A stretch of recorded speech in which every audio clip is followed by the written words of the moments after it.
Olá, amigos e amigas. Boa noite, sejam bem-vindos e bem-vindas. Estamos aqui hoje, mais uma vez, para a nossa conversa, para o nosso bate-papo da semana, né? Semanalmente, o Conselho Nacional do Laicato do Brasil, 3 vezes por semana, está aqui para que a gente possa refletir um pouco mais sobre assuntos que são pertinentes, né, da vida dos cristãos leigos e leigas. Já nos encontramos na última segunda-feira, hoje estamos aqui de volta, como nós apresentamos. E eu sou Marilza Lopes, né? Vocês me conhecem como presidente do CNLB, mas falo aqui de Cuiabá, Mato Grosso. Né? Então, eu estou aqui em Cuiabá, Mato Grosso, na nossa terra quente, nesse tempo de pandemia, e hoje, num dia especial, 24 de junho, em que nós celebramos a Natividade de São João Batista. Então, queremos começar com esta oração que o Cristiano vai nos colocar.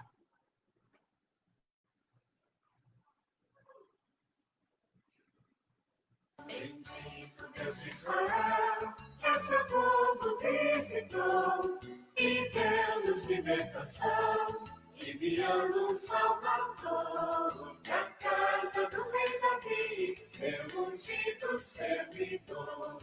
Da casa do rei Davi, seu ungido servidor.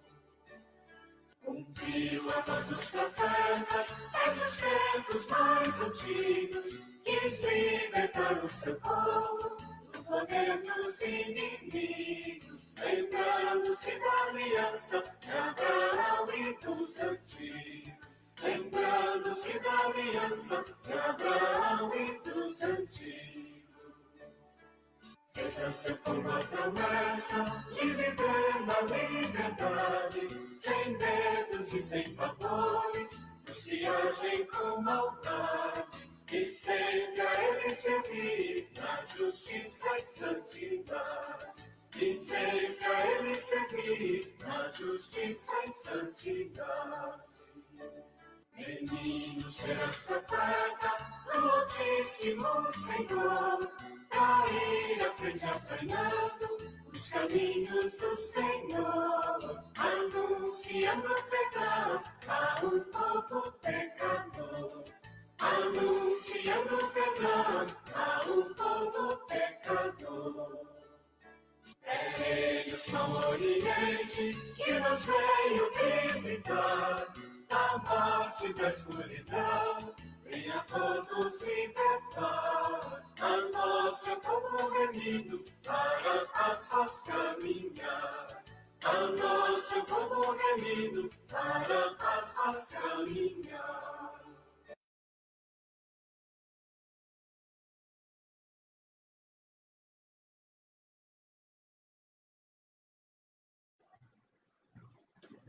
Então, que neste dia da Natividade de São João Batista, né, o dia do seu nascimento, e neste tempo diferenciado de 2020, tempos de pandemia, nós queremos, então, contar com a intercessão de São João Batista para nos acompanhar.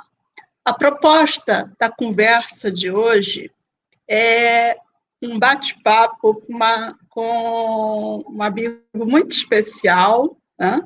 E que eu gostaria agora, então, de apresentar a vocês, convidar para que ele esteja conosco, é o César Kuzma, que está aqui conosco. Boa noite, César. Boa noite, Marilza. Boa noite a todos os amigos do CNLB, também ao Cristiano que está nos acompanhando aí nos bastidores, e a todos os colegas, amigos, companheiros de caminhada. Seja bem-vindo, César, seja bem-vindo todos vocês, nossos amigos que têm nos acompanhado durante essa temporada. O César Kuzma é doutor em teologia pela PUC do Rio, onde ele leciona, né, e realiza os seus trabalhos de pesquisa no departamento de teologia. Ele vai falar um pouco disso, mas Cusma é casado, né, tem filhos, e como teólogo, preside a SOTER, né, que é a Sociedade de Teologia e Ciências da Religião, né, e desenvolve um trabalho de assessoria teológica e pastoral, né, junto às comunidades, junto aos grupos, junto aos movimentos, e mais do que isso, é um amigo muito especial. Sabe daquelas pessoas que a gente diz assim, quando eu crescer eu quero ser igual a este. Então, César é assim, gente como a gente, e que está aqui conosco, e então, César, mais uma vez, seja muitíssimo bem-vindo. Muito obrigado. Para mim é uma alegria estar com você. Agradeço as suas palavras sempre carinhosas e também a sua presença sempre carinhosa na minha vida, em vários momentos e tempos que nós podemos compartilhar em conjunto, tempos de momentos de alegria, tempos de momentos de maior apreensão, mas sempre num pensamento, numa atitude firme de pensar uma igreja que possa ser aberta a dialogar, de um legado que possa buscar uma maturidade, buscar um compromisso, buscar uma seriedade na sua ação e na sua intenção. Discernir a questão dos leigos e leigas nos dias de hoje não é fácil, porque nós estamos falando de uma identidade cristã, de um modo de ser cristã, que nós recebemos pelo batismo, mas diante de estruturas, de espaços que nem sempre estão abertos a acolher essa novidade de uma dimensão laical. Então, acho que são pontos e são desafios. Inclusive, o dia de hoje, ele acaba caindo com um momento cairoso, né, dessa reflexão, porque nós temos o dia de São João Batista, e uma das grandes características da vocação do laicato é que ele recebe pelo seu batismo o munus de ser sacerdote, como Jesus o foi, de ser profeta, como Jesus o foi, e de organizar, de trabalhar em prol do reino de Deus, como Jesus assim fez em sua própria vida. E sabemos que esse trabalho, essa vocação, quando assumida, essa missão, quando ela é levada a cabo na sociedade que nós temos, que é uma sociedade plural, conflituosa, com inúmeros desafios, com inúmeras questões, essa nossa atitude de ser sacerdote, de ser profeta, de construir um mundo pautado pela justiça, pelo bem comum, pela dignidade, ele encontra barreiras, ele encontra obstáculos, e muitas vezes barreiras e obstáculos às nossas próprias instâncias institucionais como igreja. Então, são desafios que nós temos que ir trabalhando, nós temos que ir lidando nessa alegria e nessa perspectiva. Então, para mim é uma grande satisfação poder partilhar desse momento com o CineLB. Cumprimento a todos aqueles que estão nos acompanhando, que estão ouvindo, assistindo essa apresentação.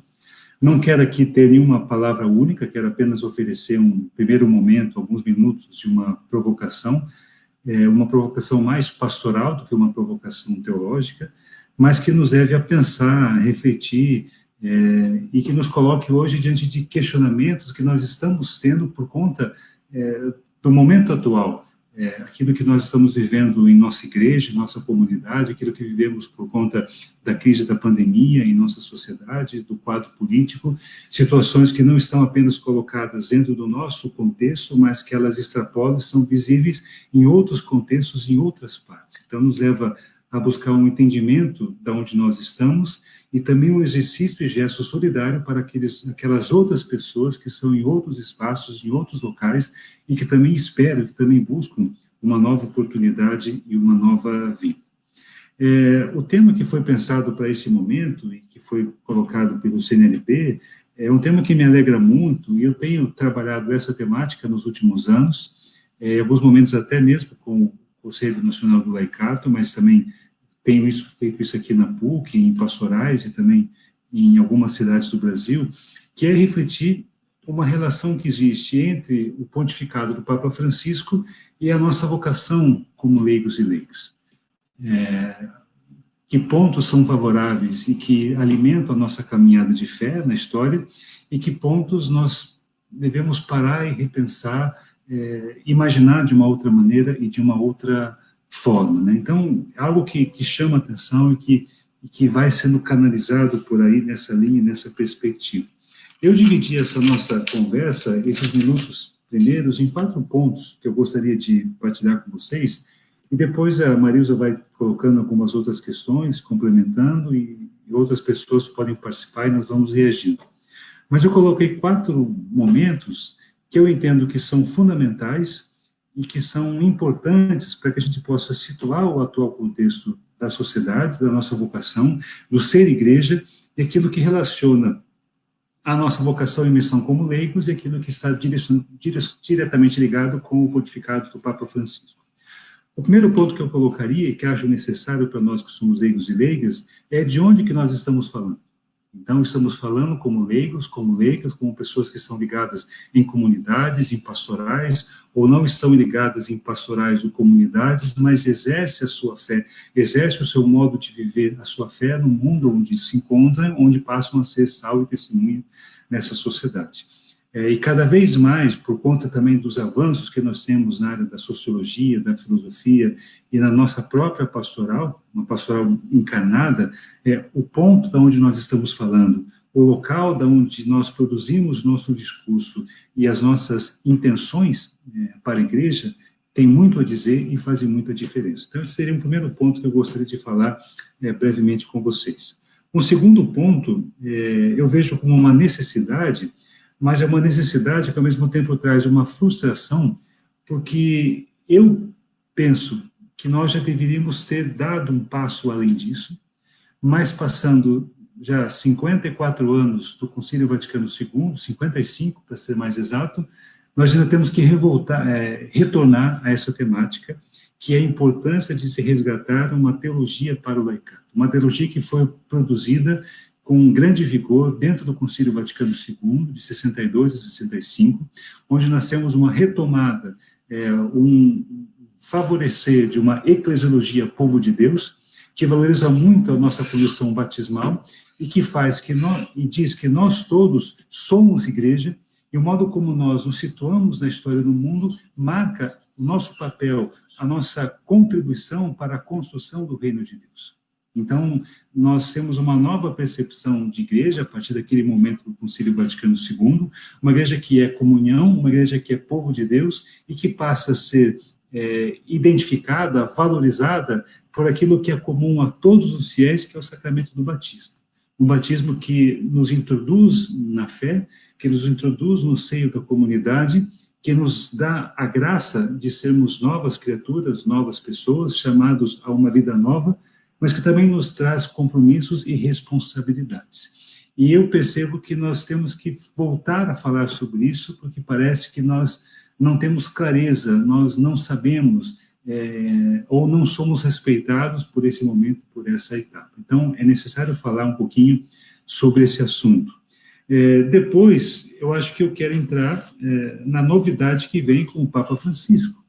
É importante te dizer que alguma coisa mudou naquela noite na Praça de São Pedro, quando naquela sacada aparece um novo pontífice, e esse novo pontífice diz ser alguém que vem do fim do mundo, e esse fim do mundo é um fim de mundo muito próximo onde nós estamos, de um país irmão ao nosso, de uma realidade muito próxima à nossa, de uma cultura próxima à nossa, e impulsiona a igreja a um novo momento, pedindo que seja uma igreja em saída, de portas abertas, uma mãe que possa acolher a todos.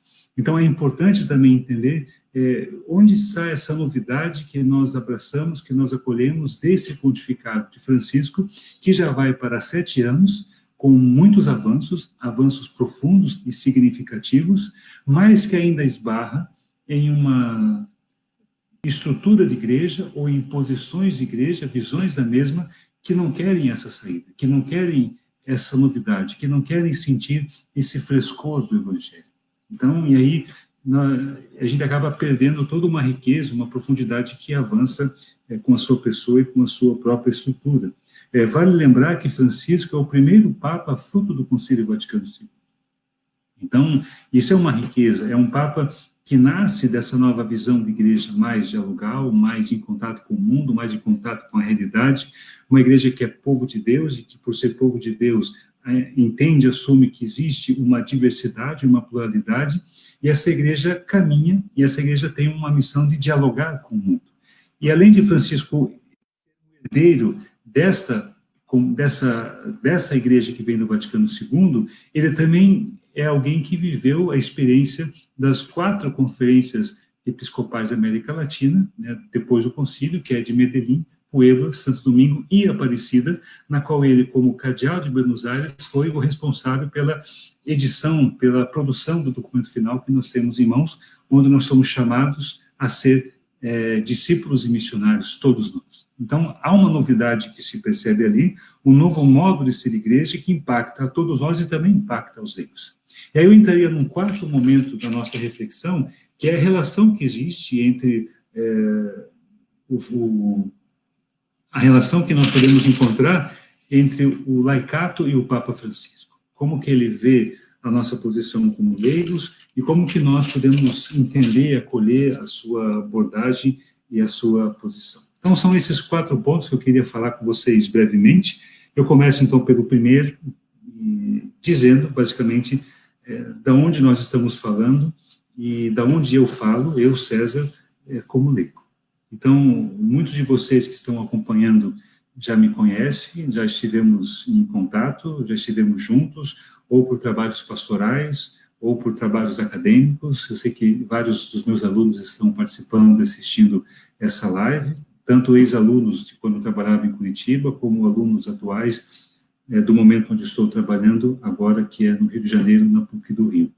Eu sou casado, tenho 2 filhos pequenos, estamos, como muitos de vocês, trancados em casa, isolados por conta dessa visão pandêmica, desse perigo que estamos aí, mas também estamos conscientes de que nós estamos com essa oportunidade ou essa possibilidade de estarmos trancados em casa, sabendo que existem muitas outras pessoas, irmãos nossos, irmãos de igreja nossos, que não estão nessa possibilidade e que por decisões outras, ou até mesmo da sua própria pessoa, por necessidade, tem que sair para a rua e tem que ir em busca de trabalho, tem que ir em busca do seu sustento e do seu ganha-pão.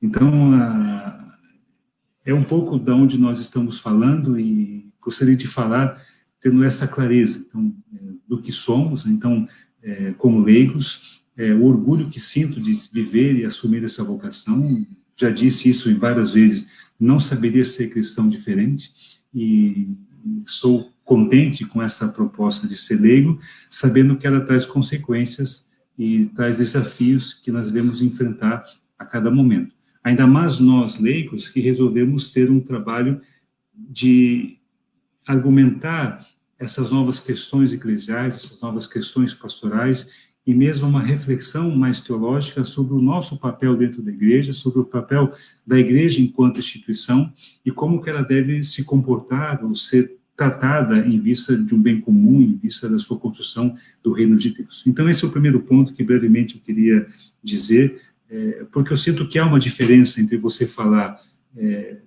do laicato sendo leigo e você falar do laicato não sendo leigo. Como também na minha própria fala tem um limite. Eu a falo a partir da minha posição como leigo homem, né? Alguém que tem está em uma estrutura dentro da sociedade.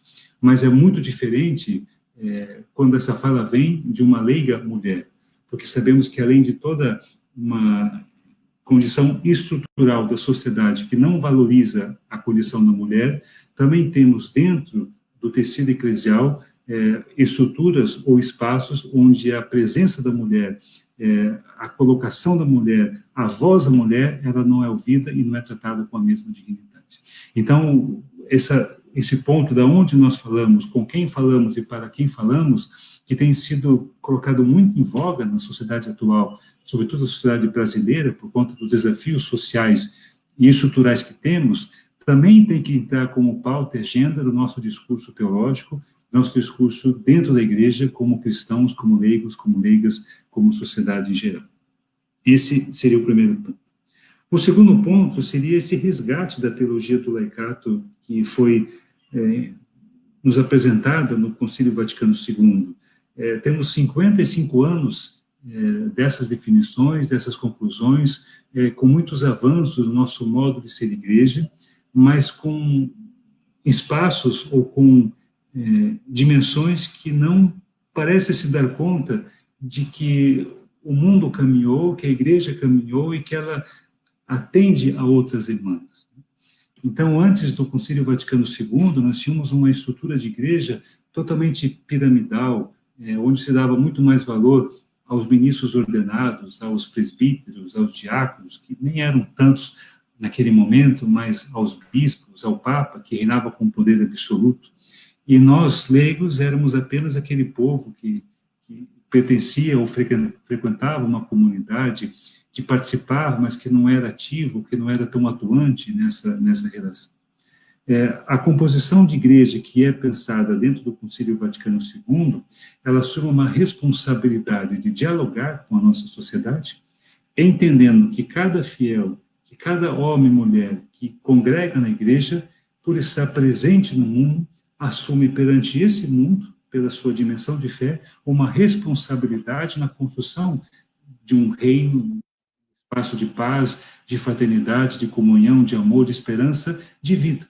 Cada qual no seu local, cada qual no seu espaço, como pai, como mãe de família, como trabalhador em uma indústria ou uma empresa, como professor em uma escola e uma universidade, como alguém que atua na causa dos direitos humanos, como alguém que está ligado a diversos organismos e instituições, mas não importa onde você esteja, o local que você está marca a sua identidade como cidadão e também como cristão.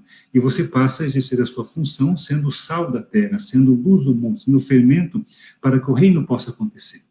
Então, uma igreja que passa a dialogar mais e se define, se entende como povo de Deus. Uma igreja que é povo, tem um batismo como caráter fundamental. E isso talvez a grande riqueza. Até nós podemos dizer que não existe uma dignidade específica no fato de ser leigo. O ser leigo é uma condição que nós decidimos viver como cristãos. É uma decisão também ser leigo, assim como uma decisão de ser da vida consagrada, da vida sacerdotal. Nós decidimos ser cristãos dessa maneira. Então, é uma vocação que se assume. Mas a dignidade maior está no fato de que nós todos fazemos parte de um povo de Deus, um povo que é chamado a um novo espaço, a um novo momento, um povo que constitui e que faz a igreja. Então, aí está a dignidade, e essa é a grande novidade que nós encontramos no Concílio Vaticano II, que define aquilo que a igreja é em si mesma e aquilo que ela é para o mundo. Então, isso tem desdobramentos imensos e que vão sendo trabalhados em várias ocasiões.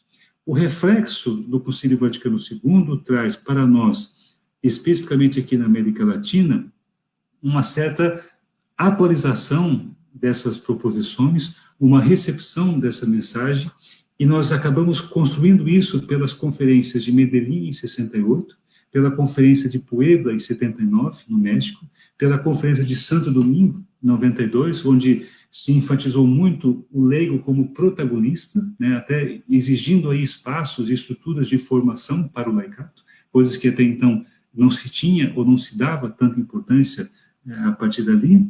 E o documento mais próximo, o último que nós temos, que ocorreu aqui no Brasil, na cidade de Aparecida, que em 2007, onde nós temos com muita força a categoria de discípulos e missionários e a ideia do leigo como sujeito eclesial, que depois vai ser adotado pela Conferência dos Bispos do Brasil, junto com o Conselho Nacional do Laicato, pela produção do documento 105, né, que nós temos acesso, e muitos de vocês já estudaram, trabalharam, e que levou depois, em 2018, para que pudéssemos ter um ano para o laicato, um ano para refletir essa vocação. Então, entender que existe algo próprio da nossa vocação, e esse algo próprio marca a nossa identidade, daquilo que somos, e a partir do que somos, aquilo que podemos oferecer para o mundo, oferecer para as pessoas, é uma riqueza que, penso eu, deveria ser mais trabalhadas, melhor construída em nossas estruturas de base, em nossos espaços formativos, para que o leigo seja valorizado naquilo que ele é como cristão e como que ele pode almejar, construir, esperar uma outra perspectiva, um outro espaço, uma outra intenção. O leigo não é apenas aquele que ouve e se cala. O leigo é aquele que interage, ele é chamado, ele tem uma responsabilidade pela sua vocação. Então, é uma tarefa importante de todos nós, e é uma responsabilidade que nós devemos assumir como leigos, nós, enquanto também Conselho Nacional, também a instituição como um todo, pelos seus aspectos de dioceses, arquidioceses e pela própria Conferência Episcopal, de como que nós trabalhamos isso para que a gente possa fortalecer essa identidade que valorize aquilo que é próprio da vocação e da missão dos leigos. Nem todos os leigos têm consciência da sua vocação. Nem todos os leigos sabem o que implica ser cristão e ser igreja. Nem todos os leigos estão tendo essa visão, essa percepção nova que avança com o pontificado do Papa Francisco, né? E muitas vezes, por uma culpabilidade própria, pela sua própria decisão e modo como ele interage nas coisas, mas também por espaços, por conduções, por estruturas também formativas que não levam essa discussão, não levam esse entendimento ao próprio laicado. Então, esse é um ponto que eu acho que é necessário, não teremos tempo de aprofundar aqui, mas existem muitos documentos a respeito disso, livros a respeito disso, o próprio CNL tem trabalhos, vídeos, lives, documentos que tratam essa questão. Então, uma tarefa necessária. Sobre ainda essa ideia da vocação e missão dos leigos, que vem do Vaticano II, o Conselho Nacional do Laicato, junto com a CNBB, ajudou a produzir um primeiro documento, anos atrás, em 99, que é o documento 62, onde fala aqui dos diversos ministérios eclesiais, aquilo que caracteriza o ministério e a vocação de um cristão leigo.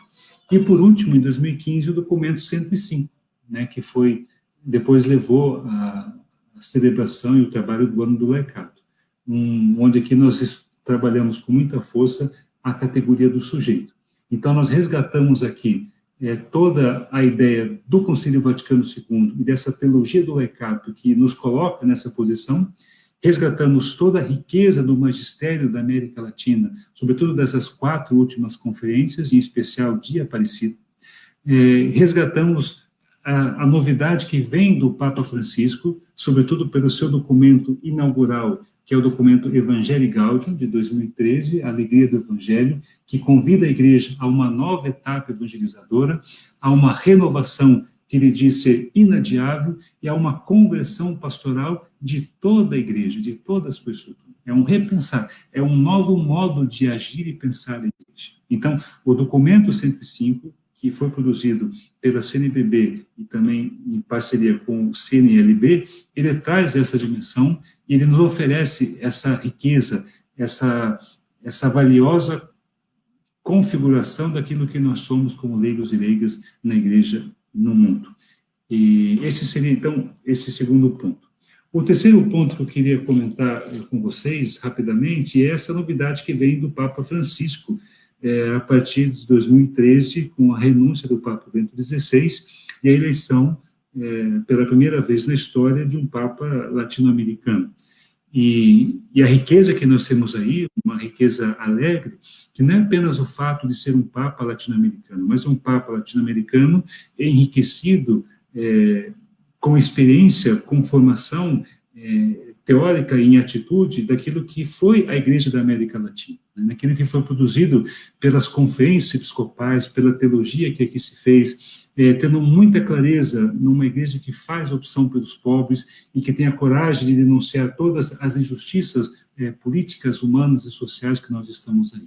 Então, há muita riqueza no pontificado de Francisco que nós podemos explorar, seja pelos seus documentos, né, como o Evangelii Gaudium, como o documento da Laudato Si, que trata da questão ambiental, ecológica, no aspecto integral, a própria exortação Amoris Laetitia, sobre o amor na família, onde nos convida a uma nova compreensão da moral cristã, da ética cristã, e aberta a novos entendimentos, a partir também da composição familiar, e o próprio último documento desse ano, Querida Amazônia, que é resultado do último sínodo, onde tanto pelo relatório final do sínodo, como pelo documento Querida Amazônia, nas palavras do Papa, ele pede com toda a força a urgência de uma igreja toda ela, ou uma igreja que seja com maior força laical, né? Então, existe essa ideia.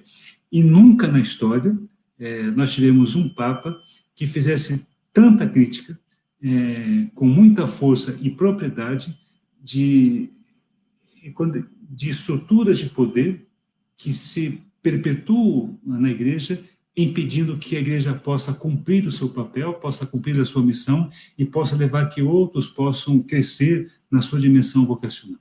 Então, Francisco tem falas muito duras contra o clericalismo.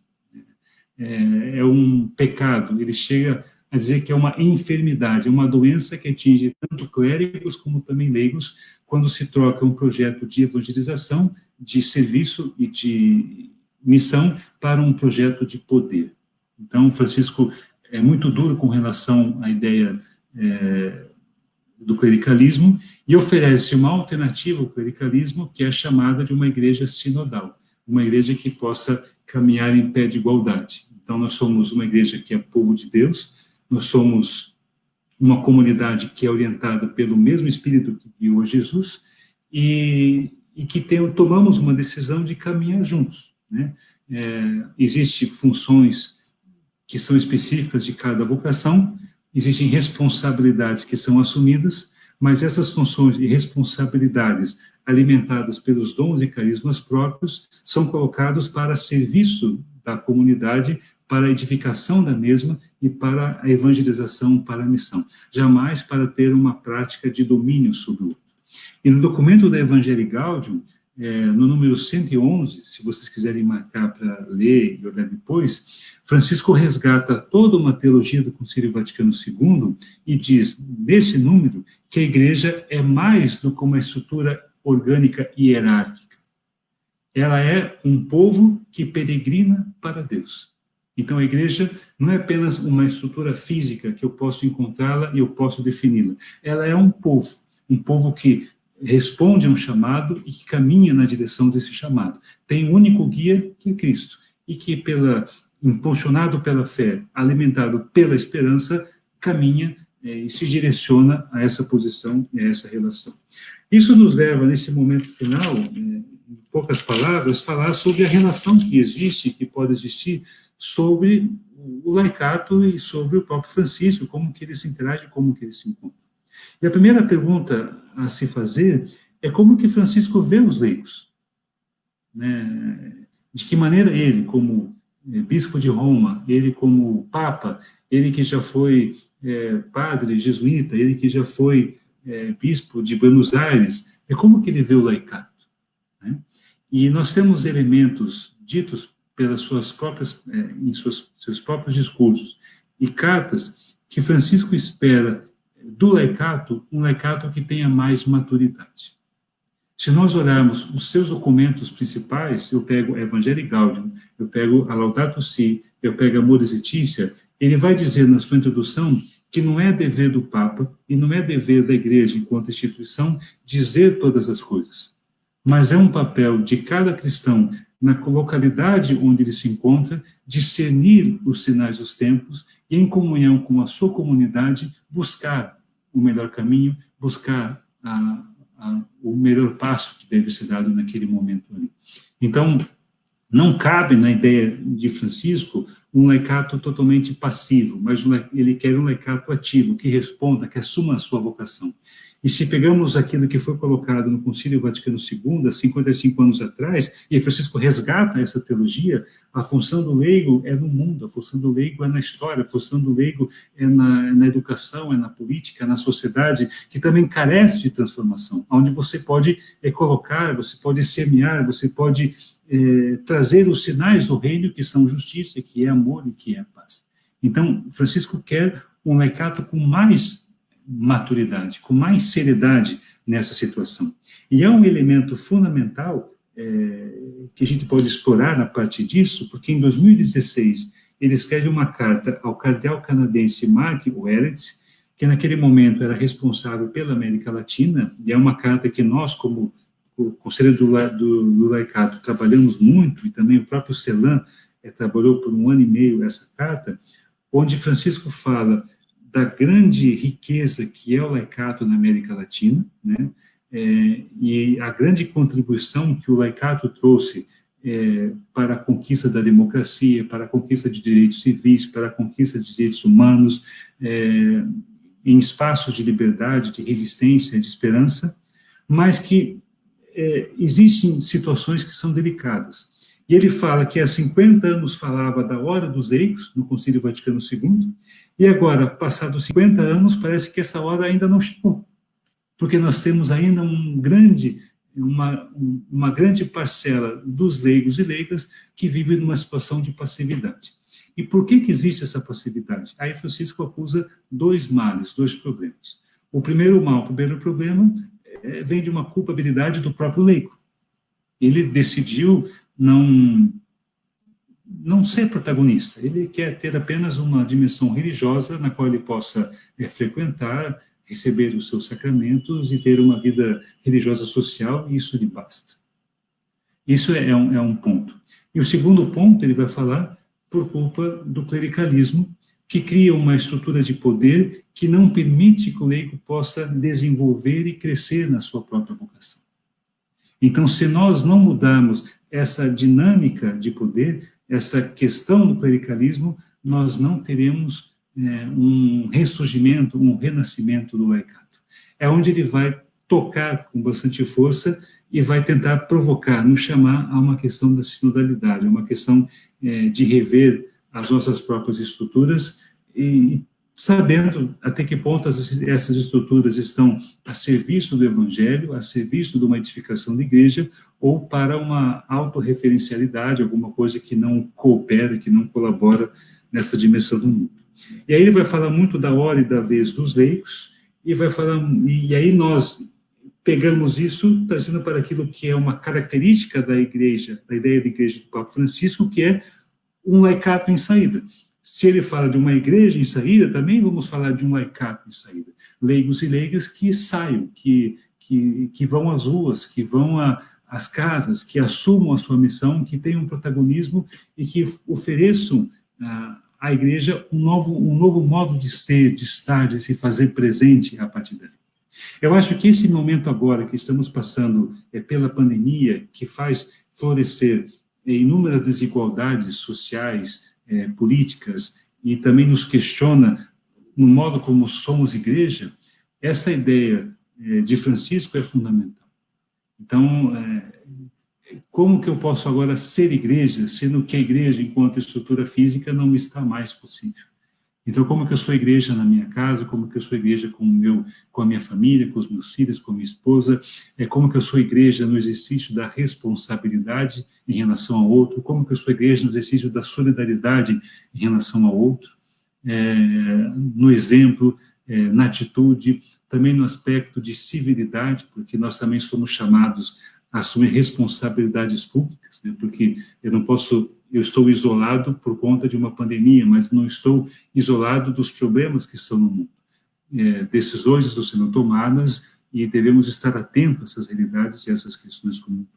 Então, esse seria o ponto que eu queria colocar, até falei mais do que eu deveria, peço desculpa a todos vocês, mas colocando esses 4 pontos que eu entendo que são fundamentais para entender esse nosso diálogo com Francisco, né? A partir de onde nós estamos falando como leigos, então nós leigos temos que ter uma voz forte, e eu acho que o dia de hoje, de João Batista, nos chama a isso, ter uma voz profética, uma voz firme, uma voz que clama no deserto, mesmo que às vezes queiram decepar a nossa cabeça, mas ela se faz necessária em busca da missão que estamos buscando.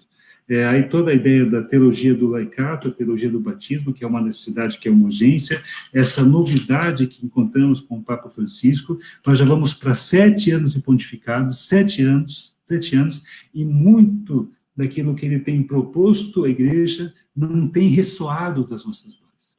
Então nós temos um caminho longo de Roma para cá. As coisas não chegam, as coisas não acontecem. E eu acho que nós também temos um papel de sermos protagonistas aí, o que vai levar a nossa relação e essa ideia de um leigo mais maduro, que seja sujeito, como fala o documento 105, que é uma tarefa de todos nós. Essa seria uma primeira a participação e, havendo tempo, a gente pode avançar um pouquinho mais nessa perspectiva. Obrigado.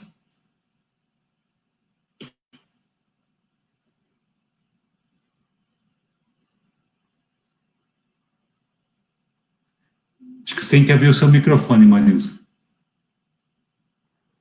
É verdade. Então, César tocou em pontos importantes para a nossa reflexão, né? Obrigada por esse início.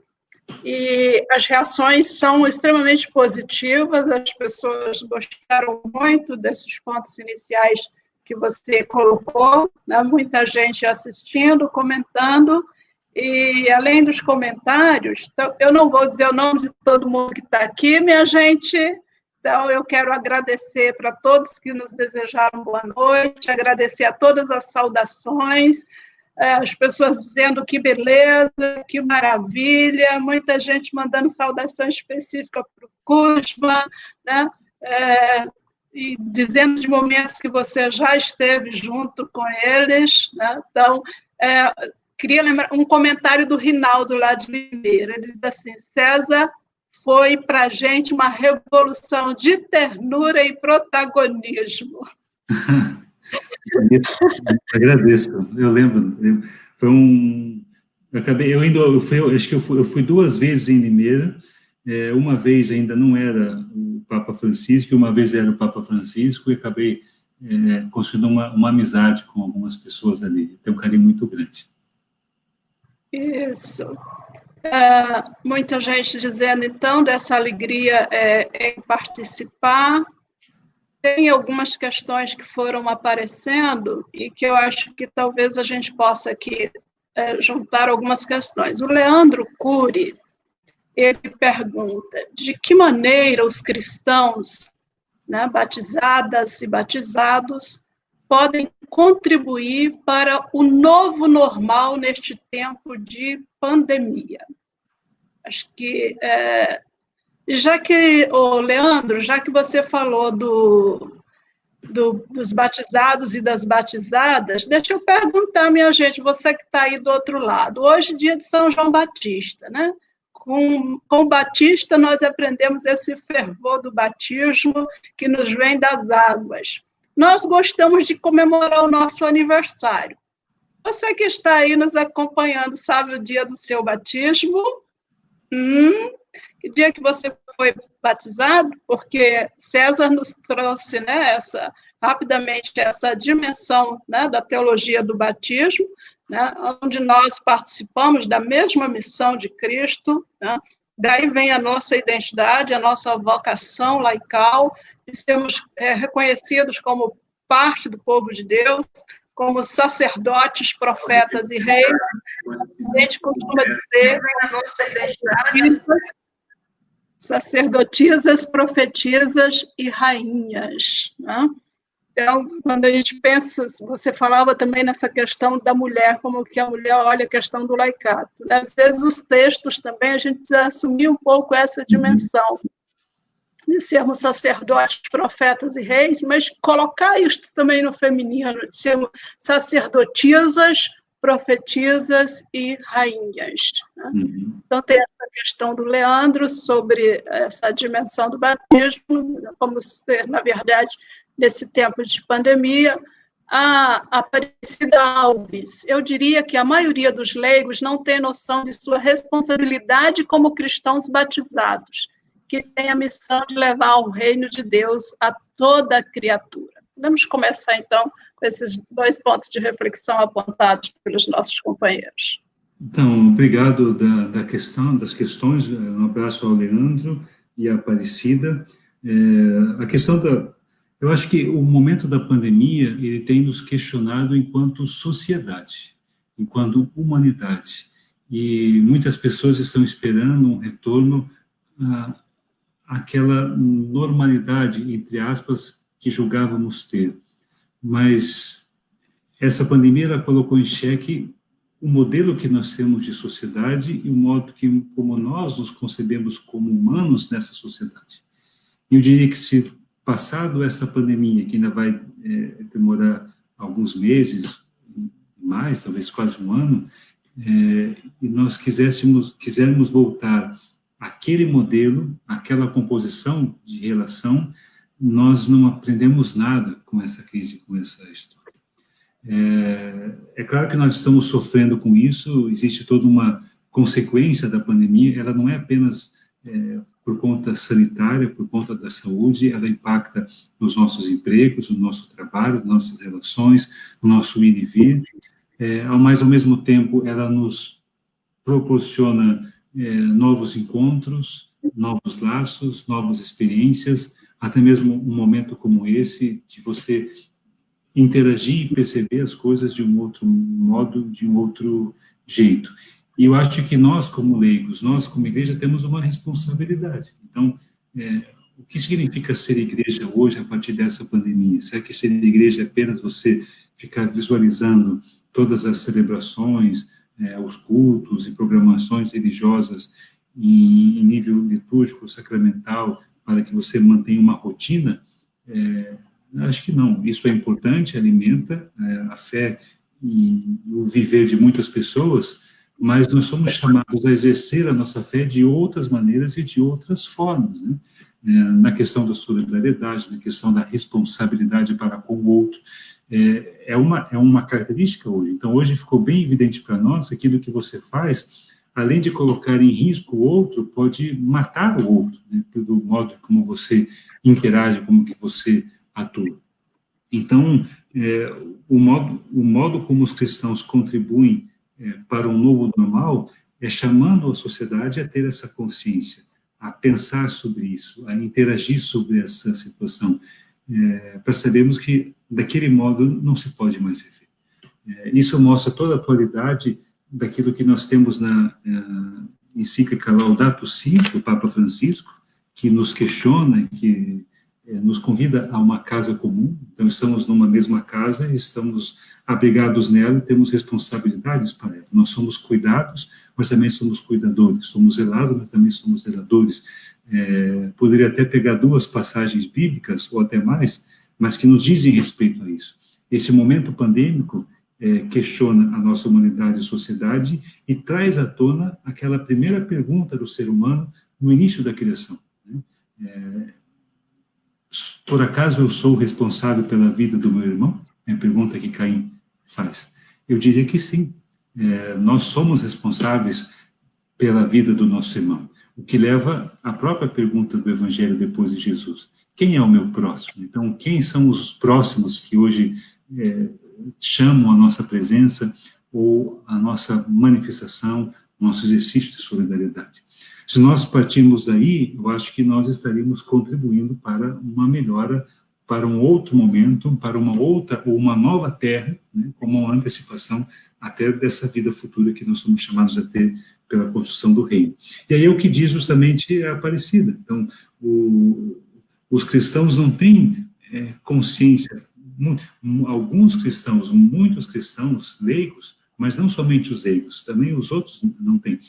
O que corresponde, qual é o específico, qual é a responsabilidade que nós assumimos pelo fato de sermos igreja.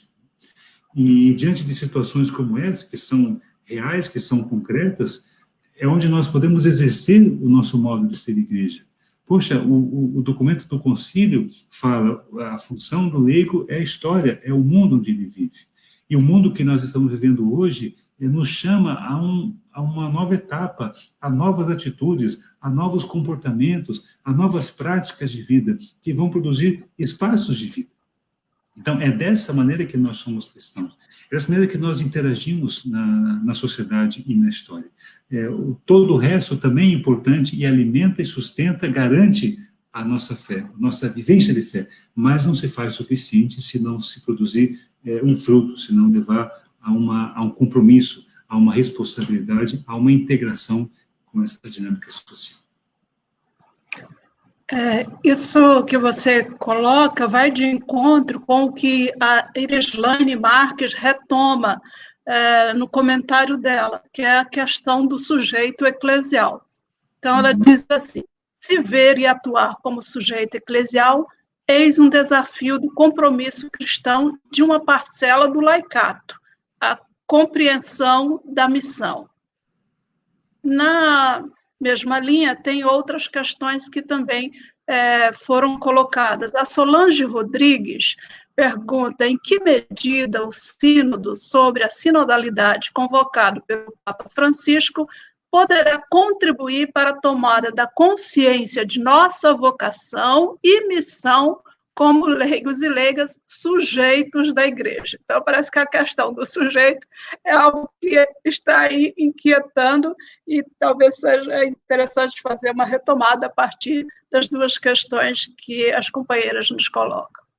Sim, eu agradeço a fala das duas colegas, as duas amigas. A ideia do sujeito é uma ideia que nos é garantida pela condição do batismo. Então, nós somos cristãos de fato, nós temos compromissos de fato, nós somos chamados a responder a nossa fé no mundo, e nós temos um compromisso com Cristo, com o reino, e você responde a sua fé. Então, agora você só pode responder a sua fé se você tiver consciência do que corresponde à sua fé e daquilo que te faz cristão, daquilo que é específico. Isso também levaria a tratar que os outros irmãos na fé, que não têm a mesma vocação que nós temos, né, os da vida consagrada, os que são ministros ordenados, também têm que ter consciência da nossa vocação. Assim como eles são sujeitos e atuam naquilo que é específico da sua vocação, eles também têm que entender, valorizar, respeitar e reconhecer o nosso trabalho, a nossa intenção. Nós não estamos em disputa de espaço, mas cooperamos, cada qual naquilo que é específico da sua vocação, para a missão de toda a igreja, que é a consumação, a construção do reino. E aí eu acredito que sim, existe uma grande expectativa do sínodo, da sinodalidade.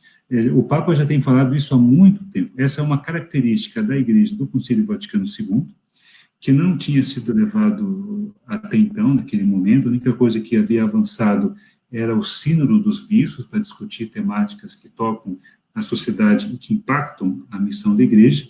Francisco mantém essa tradição dos sínodos, dos eventos, só que o evento do sínodo, ele é apenas uma dimensão da sinodalidade que faz parte no todo da igreja. Então, a palavra sínodo significa caminhar juntos. Então, é uma igreja que é chamada a caminhar em conjunto. E o caminhar em conjunto significa discutir as coisas em conjunto, os problemas em conjunto, e de modo conjunto achar a própria solução. Francisco tem dado alguns exemplos disso. Por exemplo, quando ele fala na Evangelii Gaudium, na Amoris Laetitia, que não é dever do Papa e do Magistério dizer todas as coisas, ele não está negando a autoridade dele e a autoridade do Magistério na função de orientar o povo, mas está chamando a responsabilidade que cada pessoa assume pela sua posição de ser igreja. Nós não estamos nós somos igreja. Isso é uma condição de batismo e que nós confirmamos na fé anos mais tarde. Então, o Francisco tem insistido nessa ideia.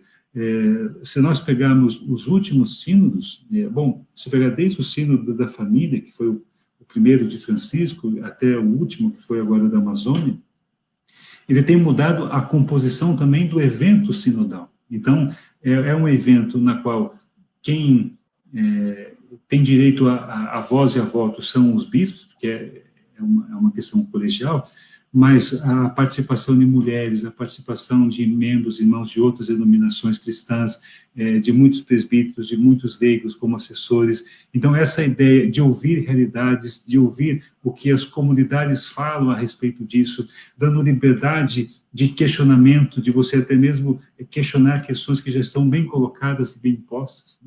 E ele deu um passo muito importante agora, no último sínodo sobre a Amazônia, porque ele depois reúne com a sua equipe e nos oferece o documento Querida Amazônia, mas o documento Querida Amazônia, ele não anula o resultado do sínodo. É como ele fala assim, eu quis aqui colher algumas questões que eu vi e julguei importante do sínodo, mas convida, no início da introdução, número 3 e 4, que o que está valendo como proposta da igreja é o relatório sinodal. E agora cabe à Igreja da Amazônia, pela sua composição a partir dos seus bispos, religiosos, padres e leigos, discernir e encontrar caminhos para a Igreja da Amazônia, sem que isso seja uma imposição de cima, mas que seja dialogado, construído pela própria estrutura. É uma nova maneira de ver, né? E aí isso vai implicar também na própria estrutura jurídica, canônica da Igreja. A ideia também do sínodo é refletir sobre essa dimensão. Já existem discussões teológicas sobre isso, existe um documento da Comissão Teológica Internacional sobre esse assunto, e é um tema que tem sido avançado, que tem caminhando. Existe a colegialidade dos bispos, então os bispos não estão respondendo ao Papa como se o Papa fosse o seu líder, o seu chefe, mas existe uma colegialidade dos bispos, na qual o Papa os preside pela caridade, pela tradição de ser da Igreja de Roma, mas existe a sinodalidade, na qual todas as vocações que caminham e trabalham na missão da Igreja cooperam, cada qual ao seu modo, e oferece aquilo que tem de melhor para a construção do reino. O objetivo último ao qual somos chamados é um reino que tem que ser construído. Então, quanto mais nós trabalharmos, entendermos o nosso papel, isso será algo fundamental. Então, eu vejo, e outros também colegas veem, com muita expectativa, essa ideia do sínodo da Amazônia. Não apenas esse, mas vários movimentos de Francisco, como o que teria da economia, que teve que ser cancelado por conta da pandemia, mas a gente percebe assim, Papa Francisco, ele convida uma igreja em saída, mas ele tem provocado a igreja a ser essa saída. Então, todos os temas que Francisco tem trabalhado como discussão ampla são temas que impactam o mundo concreto. E para que você possa interagir com o mundo concreto, você passa por um repensar da sua própria condição, da sua própria dimensão, das estruturas que nós temos que favorecem o exercício da nossa missão e pastoralidade no mundo. Esta questão que você coloca agora, César, da realidade temporal e Francisco e a Igreja em saída. Francisco atualiza essa eclesiologia da Igreja Povo de Deus, convoca toda a Igreja a se colocar em saída. Os documentos do Concílio Vaticano II, os da América Latina, Medellín, o 105 e outros, vai trazer e reforçar essa questão da realidade temporal como campo específico de atuação do cristão leigo e leiga. Mas Francisco vem e diz, olha, toda a igreja precisa se colocar em saída, né? Então, de fato, Francisco insiste muito que essa igreja em saída é para que todos se insiram no mundo. Sim, com certeza. E aí o que vai exigir bem no comecinho do Evangelho Gaudium, ele fala uma conversão pastoral, uma conversão eclesial, porque a igreja ela não estava a missão faz parte da natureza da igreja, ela é a sua natureza missionária, mas ela não estava talvez toda ela colocada a essa disposição. Então isso requer uma conversão, um modificar de pensamentos, uma busca por novas argumentações teológicas. Isso se faz necessário, isso é importante. Como também se fala que a sinodalidade, ela também faz parte da natureza da igreja, ela é sinodal, e ela tem que estar em saída, ela não pode ser autorreferencial, ela não existe para si mesma, ela existe para o mundo, ela sinaliza essa dimensão. A palavra mais exata que nós temos no concílio é que a igreja é a visibilidade terrestre, né, na história daquele Cristo celeste que nós cremos, mas nós não o visualizamos. Então, as nossas ações na história, as nossas ações no mundo, a nossa saída e para quem saímos é o que torna visível essa ação. E aí agora é importante perguntar sempre para onde nós saímos. E o que nos alimenta nessa saída? Porque não é sair com toda essa bagagem, com todo esse passado, com toda... Eu gosto de brincar, não é sair com a catedral nas costas, mas é sair impulsionado por uma dinâmica do Espírito que faz com que as coisas sejam sempre novas, né? Sentir o frescor do Evangelho. E eu lembro que durante o Sínodo das Famílias, na segunda edição de 2015, houve muito questionamento em cima dessa proposta do Papa Francisco. E ele colocou uma questão que depois aparece no questionário e também aparece no documento Amoris Laetitia, que é o olhar atento a Jesus. Então, nós como igreja, nós como cristãos, devemos sempre olhar a Jesus. O Jesus não como uma figura abstrata, religiosa, que nós construímos e colocamos num céu abstrato, mas um Jesus que tem vida, que tem carne e que é narrado nos evangelhos. E o olhar atento a esse Jesus, vai dizer o Papa Francisco, sempre abre novas perspectivas, sempre abre novas possibilidades, sempre abre novos caminhos. É como se o Evangelho estivesse sempre à nossa frente, mesmo ele sendo contextual, né, a partir do contexto do Evangelho e das claras opções que Jesus fez, nós somos chamados a ter opções concretas, somos chamados a dialogar, a entender com esse mundo. Nós somos peregrinos e o peregrinar nos coloca diante de realidades que nos questionam, que nos desafiam. E cabe a nós, como cristãos, responder isso, dialogar com isso, sabendo que há limites que são da história, mas que nós não estamos sozinhos, porque estamos sendo acompanhados pela força, pela dinâmica do ressuscitado. Muito bem, nós temos aqui bastante questões, não teremos condições de atender a todos e todas, mas vamos ver mais algumas e acho que a gente aguenta ainda uns 10, 15 minutinhos e depois nós vamos encerrando, né? O João Damasceno, a partir da questão que ele coloca, acho que uma série de outras que vêm depois já vai nos ajudar nesse ponto que o João Damasceno nos apresenta. Se seguirmos, de fato, a prática de Jesus, seremos tratados de esquerdistas e comunistas. A Dalva Maria de Almeida, ela coloca essa questão novamente. O Papa Francisco nos diz que não há cristianismo sem perseguição, por isso é urgente sermos laicato em saída, e se formos perseguidos, é porque estamos anunciando profeticamente no caminho certo. A Ana Luzia Xavier, acredito que ser igreja nesse tempo de pandemia é olhar de um modo novo e velho, que devíamos olhar sempre aos nossos irmãos com muito amor, caridade e solidariedade. Né? Já acabamos de comentar essa questão que ela nos coloca. E a Inês Gama, eu gostaria de saber, César, se já foi incluído no currículo dos seminaristas uma cadeira que aborde a vocação e missão laical. Sabe que essa questão da formação do clero é uma questão que sempre incomoda, né? Falar da formação do clero, mas também falar da formação do próprio laicato. Né? César, o Frei Zeca. Opa, o Frei Zeca aqui. César, conseguiremos romper com a clericalização em toda a igreja, retomar o sentido de serviço e não de poder? E aí, nessa questão que ele nos coloca, não dá tempo de aprofundar, mas nós poderíamos até pensar essa questão do cristão leigo e leiga, por exemplo, e a sua desvalorização ao longo da história. Então, tem aí 2 eixos de questões, vamos ver se você consegue agilizar. Não, então, eu vou tentar ser breve. Olha,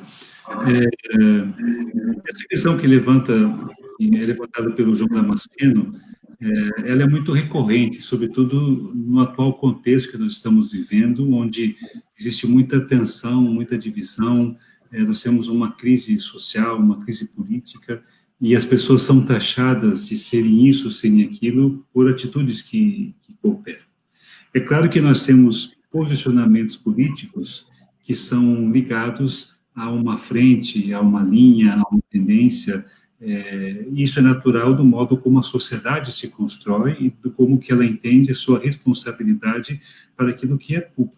Então, o atual momento que estamos agora da pandemia, ele fez transparecer para nós uma desigualdade que nós sabíamos que existia, mas que não estava tão latente assim. Então, nós temos aí já quase no Brasil que o número de mortes diárias ultrapassa de 1.200, 1.400 pessoas, o número de contaminados já estamos para mais de 1.100.000 pessoas, mas essas pessoas que estão sendo contaminadas, sobretudo aquelas que estão morrendo, elas são vítimas e são marcadas a partir de uma determinada realidade social. Elas têm, sobretudo, são pobres, de periferia, vistos pela saúde pública, e entra aí até uma questão racial daqueles que estão morrendo. Então, isso mostrou, nós temos muitos exercícios de solidariedade, mas também muitas práticas que são egoístas e que são ligadas a outros aspectos que até nos envergonham como humanos. Então, essas taxações de ser comunista, socialista, elas estão existindo a todo momento, e vários de nós já fomos taxados e apontados por essa forma. Porém, essas atitudes que somos chamados a ter em relação ao outro, ao próximo, como bem disse o Damasceno, elas estão ligadas à prática de Jesus, né? Então, Jesus se colocou de modo solidário, Jesus nos convidou a ter uma opção pelo pobre, Jesus colocou a mulher numa situação de dignidade, Jesus se colocou, se dispôs àqueles que são menores, às crianças que são vítimas de toda a violência. Então, se nós estamos apoiando a nossa ação, nosso compromisso no mundo, na luta pelos direitos civis, sociais, humanos, até mesmo a luta pela democracia, que tem cada vez se tornando mais fraca no nosso país. Se nós fazemos por isso, existe um ímpeto cristão que me leva a fazer isso. E, às vezes, vai ser necessário que eu precise calçar os sapatos de estruturas políticas que me favoreçam a construção democrática. Então, a mim não me preocupa mais se taxam os cristãos disso. Chamam o Papa de comunista, chamam o Papa de herege, né? A pergunta a se fazer de onde parte essa fala, o que faz para mudar o quadro que nós estamos vivendo. É uma realidade que está aí e que mostra uma sociedade bem doente, bem desequilibrada que nós estamos vivendo, né? A questão da Dalva, sim, a questão somos perseguidos, há uma perseguição, não é à toa que a primeira dimensão eclesial é a dimensão do martírio. Nós temos a dimensão da martiria, a dimensão da diaconia, a dimensão da koinonia, a dimensão da liturgia. São 4 dimensões que constituem o ser igreja, e não é à toa que a primeira dessas dimensões é o martírio. Ou seja, desde o início do cristianismo, aqueles que optam por esse caminho, que fazem das suas opções a opção do Cristo, como disse o Damasceno, eles vão ser levados ao evento da cruz. É impossível ser cristão sem o evento da cruz. Por mais que você tente romantizar uma imagem de Jesus, eu não posso anular aquilo que ele é. E faz muito mal ao cristianismo atual pregar um Cristo sem carne e um Cristo sem cruz. Um Cristo sem carne nos desumaniza, e um Cristo sem cruz nos tira do compromisso. Então, é necessário assumir esse compromisso e é necessário também assumir esses riscos, que é o que nos coloca como cristãos. A questão da caridade é fundamental. A questão da Inês é um problema. O problema de formação, como disse a Marilsa, é um problema de toda a igreja. Nós temos deficiências na formação do laicato, mas temos enormes deficiências na formação dos nossos seminaristas, futuros presbíteros. Em alguns casos e locais, a formação dos futuros seminaristas ela é mais precária do que a formação do laicato. Porque, às vezes, o laicato, por si só, ele busca, ele se organiza, ele vai fazer uma faculdade, ele compra material, e, às vezes, a formação do seminarista é dada com subsídios muito limitados, em espaços também muito limitados, às vezes totalmente seminarísticos, sem qualquer dimensão acadêmica ou mais crítica a respeito dessa dimensão. Existem locais onde isso se avançou muito e locais onde a formação dos seminaristas é dada em espaços acadêmicos, onde também se formam leigos e leigas, onde também se formam pessoas da vida consagrada, onde também estudam pessoas que nem cristãs são, ou são de outras denominações cristãs. Acho que existem espaços que oferecem essa possibilidade, e isso torna-se uma riqueza, porque você aprende a dialogar com o outro, aprende a ter outras visões, aprende a conviver. Isso é saudável. Existem aspectos específicos da formação do leigo e do seminarista, mas é necessário trabalhar. Em alguns locais é trabalhado a vocação do leigo. Eu já tive a felicidade tanto quando trabalhava na PUC do Paraná, agora na PUC do Rio de Janeiro, em orientar trabalhos acadêmicos de nível de pós-graduação de padres, né, que decidiram estudar a questão do laicato, porque entendem que o laicato tem uma importância. Então, isso chama atenção, mas não é em todo local, não é em todo espaço que se possa ver. De diocese para diocese, de paróquia para paróquia, de leigo a leigo, de cristão a cristão, existem hiatos que nem sempre as situações elas são colocadas ali.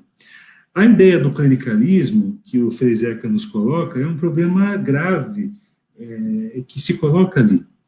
E eu até quero colocar um ponto que é a partir de um texto que eu escrevi recentemente, que a maneira de superarmos o clericalismo é rompendo com estruturas e espaços de poder que impedem que a igreja seja aquilo que ela é chamada a ser, sinal do reino, e ser essa visibilidade concreta do que o Cristo foi. E Cristo veio a nós de uma maneira vulnerável. Veja, olha essa questão é forte. Deus se torna humano, Deus se despoja, Deus assume a nossa limitariedade, Deus assume a nossa pequenez, assume a história. Ele que não era pecado se faz pecado. E nós, como igreja, nós assumimos essa perspectiva, esse caminho. Então, se nós somos, como igreja, a continuidade dos passos de Jesus, é desse Jesus que se fez vulnerável que nós caminhamos. Então, a alternativa para você combater o clericalismo é você trazer para a nossa dimensão de igreja essa ideia da vulnerabilidade, porque ela resiste, ela confronta, ela desmonta esses espaços, essas estruturas de poder, né? A gente pode ver isso pela história, ou seja, quem luta contra o racismo são aquelas pessoas que são vítimas do racismo. Quem luta contra o feminicídio, quem luta contra a violência contra a mulher, todos lutamos nas ruas, mas quem puxa essa bandeira são aquelas que sofrem essa violência, são aquelas e aqueles que, na sua vulnerabilidade, encontram força para oferecer um outro caminho e uma outra realidade. Eu acho que nós só romperemos essa dimensão clerical quando nós assumirmos o caráter de vulnerabilidade que é próprio da igreja. Isso vai passar pela formação. Se a nossa formação é feita dentro do clericalismo e para o clericalismo, nós não superaremos isso. Então, nós temos que mudar a nossa atitude, a nossa forma de compreender a igreja, o que compete a cada uma das vocações e trabalhando. Isso vai de postura, atitude, prática, comportamento, linguagem. A Marisa falou da linguagem, né, incluímos o aspecto feminino, sacerdotisas, profetisas. A linguagem, ela também pode induzir e fortalecer o clericalismo, né? Quando você, pela linguagem de dizer quem você é, você se coloca superior ao outro que está na sua frente, né? Então, o documento 105, Cristãos Leigos. Eu fui fazer uma formação aos bispos no Sul, Regional Sul 2, e foi questionada essa questão dos cristãos leigos. E aí, dá a impressão, então, e os outros que não são leigos, não são cristãos? Na verdade, todos somos cristãos. Por isso que aí nós argumentamos que o ser leigo também é uma vocação assumida. Você decidiu ser, assim como você decidiu seguir um caminho da vida consagrada ou da vida de ministério ordenado, você decidiu ser cristão leigo, né? Então, isso está ligado à sua natureza, à sua identidade como cristão, como católico, como que você vê, como que você interage na igreja. Mas isso é um processo. Acho que o Francisco tem quebrado algumas dessas questões quando ele relativiza aquelas tradições, aqueles costumes que são medievais, né, que ainda nós carregamos nas nossas práticas, e vai mostrando que isso é importante, que isso faz parte, mas que isso não é a essência. A essência do Evangelho é o Jesus que nos convida para ir até ele, porque o seu fardo é leve e o seu jugo é suave. E às vezes nós somos fariseus que colocamos peso demais nas costas das pessoas. E aí ouviríamos de Jesus não um bem-aventurados, mas um ai de vós, bem forte pela nossa prática e pela nossa postura. Eu vou fazer agora aqui, quero dizer para os nossos internautas, os companheiros e as companheiras que estão aí conosco, eu quero chamar a atenção para as perguntas que chegaram. Nós não teremos condições, porque senão nós teríamos que começar mais 1 hora, 2, né? Mas eu gostaria de colocá-las para que as pessoas saibam as questões que surgiram, para que nas reflexões que nós estivermos fazendo a posteriori nos nossos espaços, a gente vá pensando sobre elas. O Rogério da Silva, que traz a questão de se haverá uma verdadeira mudança na maneira de viver o cristianismo ou vamos voltar ao cristianismo customizado. Então, é bom a gente pensar. A Leonie diz que você tocou numa questão importante de não estamos em disputa, com os demais sujeitos, todos nós somos sujeitos, somos colaboradores, partícipes na missão, caminhar em conjunto, talvez seja essa grande pandemia a ser vencida, que ela nos coloca. A Luzimar Chaves também retoma a questão desse tempo de pandemia, de nos fazer ver que só rezar não é o bastante, que a oração é importante, mas se nós não conseguirmos acolher o irmão caído pelo caminho, nesse raciocínio, para muitos cristãos, a pandemia aflorou a solidariedade. Então, tem muita gente que não se diz cristão, mas que a solidariedade, ela não é do domínio dos cristãos, ela passa por todos e todas. O Jefferson também coloca essa questão do olhar e da escuta para a voz feminina. Dom Ionilton mandou uma saudação, e Dom Ionilton, obrigado por estar conosco. Ele disse, no Sínodo para a Amazônia, esta realidade de uma igreja sinodal foi muito presente. Aqui no Brasil, a experiência dos encontros do povo de Deus vai nesta direção. Então, daí... E tem muitas outras coisas. A Inês retoma a questão também da formação. Nós, realmente, são muitas questões, gente. Então, eu quero aqui passar para o César, para que ele possa já ir fazendo as suas considerações finais. Depois a gente retoma para ir encerrando.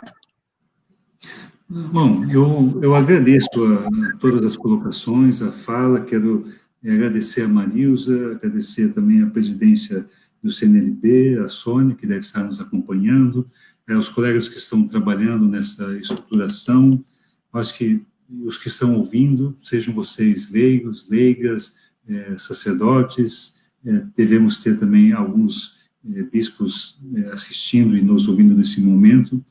Eu acho que o desafio que nós devemos ter para todos nós, o desafio de caminharmos juntos. E o caminhar juntos implica dar as mãos, implica olhar no olho das pessoas, implica entender a sua história, entender a sua vida, entender cada momento, saber que há limites naquilo que podemos fazer, há limites naquilo que podemos dizer, mas que devemos estar abertos e buscar revitalizar a nossa força, a nossa experiência e jamais perder a esperança, jamais perder a esperança. É uma questão própria do cristão, a fé nos alimenta isso, e nós estamos vivendo em momentos de muita dificuldade, onde o desespero parece que toma conta, mas vale a pena lembrar que o cristão é um ser de esperança e nós somos chamados a esperar, como diz São Paulo, contra todas as esperanças, contra todas as adversidades, contra todas as tribulações que nos questionam ou que nos impedem de esperar. Então, devemos acreditar no humano, porque Deus assim fez, Deus nos amou, Deus se entregou por nós. Então, eu agradeço a oportunidade, agradeço as questões que me foram colocadas, as demais que chegaram também. Desculpa se eu não consegui responder a tudo, ou se de modo apressado não fui feliz de alguma colocação ou outra, mas isso mostra também o aspecto do peregrinar, o aspecto da nossa vulnerabilidade, da nossa limitação, da onde estamos e da onde nós estamos falando. Tá? Então, agradeço a todos, parabéns, continuem com esse trabalho, com o CNLB, continuem com a caminhada de vida e oração, né, como estão fazendo em casa, e nós nos encontramos aqui, nesse espaço, em outros espaços, na caminhada. A expressão caminhada é uma expressão típica do ser cristão. Nós temos uma caminhada, porque ser cristão implica colocar os pés nos passos de Jesus. E por mais que nós não enxerguemos o seu rosto, nós seguimos os seus passos, porque somente seguindo os seus passos é que um dia poderemos contemplar o seu rosto. E isso nos alimenta, isso nos dá esperança de ser cristãos. É isso. Muito obrigado a todos.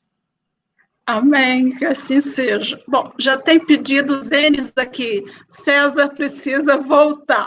Então, fica aí a dica para o pessoal da comunicação, né? Vocês vão ter que trazer o César de volta, porque realmente assim, as pessoas gostaram muito, partilharam, né, interagiram conosco na reflexão de hoje.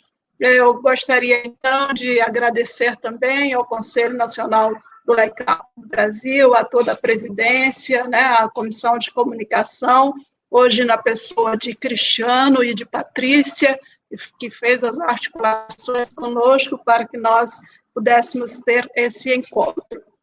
Nesse dia de São João Batista, eu não poderia deixar de saudar a Diva, que é presidente do CNLB Norte 2, que está de aniversário hoje, gente.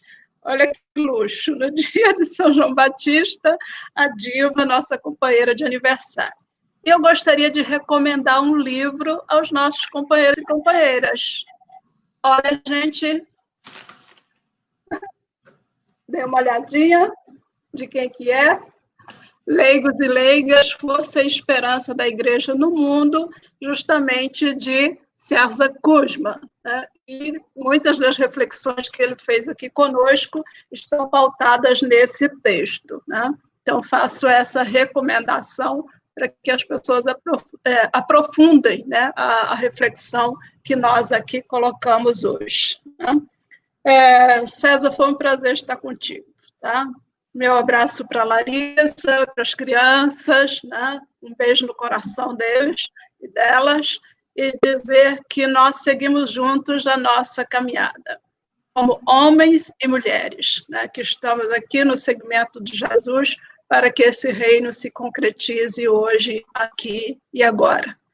E no jeito de ser mulher, quem melhor sabe cuidar do outro e da outra, né? Senão a mãe, né, a mulher trabalhadora, lutadora, que seja dona de casa, a mulher no campo, na cidade, né, as quebradeiras de coco do Maranhão, né, se a gente for contar as mulheres da agricultura familiar, né, quanta vida, quanto sopro nos vem do universo feminino, que não é para se sobrepor, mas para estar junto e de cuidar da vida de todos e todas. Gente, um beijo no coração de cada um e cada uma. E como hoje é São João, Cristiano, vamos terminar com São João? Gente, olha aqui, eu já estou com o meu chapéuzinho aqui, né, para saudar São João, né, quadrilha, pipoca, quentão e tudo mais que nós estamos direito. E viva São João! Beijo, César. Tchau, um abraço, Marilza, um abraço a todos. Até, felicidades, uma alegria. Felicidades a todos. Muitíssimo obrigada. Tchau, gente.